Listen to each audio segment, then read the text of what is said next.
நம்ம தோட்டத்தை பாருங்க. நம்ம வந்து நம்மாழ்வார் சொன்னதை தான் செய்கிறோம்.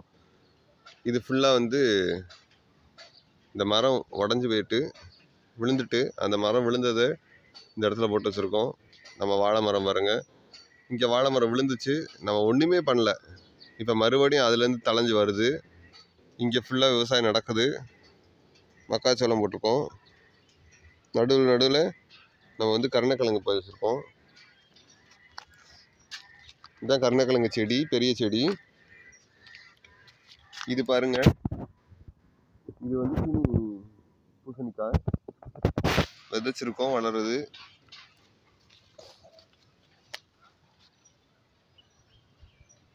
இந்த மரத்தை வந்து மேலே மறுபடியும் வெட்டி விட போகிறோம். பிகாஸ் எதனாலன்னா, இந்த மரம் வந்து விழுந்துருது. இது 3 தடவை விழுந்துருச்சு இந்த மரம். அதனால் மேலே கட் பண்ணி விட்டுட்டோம்னா இனி விழுகிறதுக்கு சான்ஸ் கம்மியாயிரும். காற்று அடித்தா கூட விழுகாது. அதனால் இந்த முனையை ஃபுல்லாக கட் பண்ணுறோம். இது வந்து அவக்காடோ மரம். இதுதான் இயற்கையை பாருங்க. இந்த மரம் விழுந்துருச்சு மழையில்.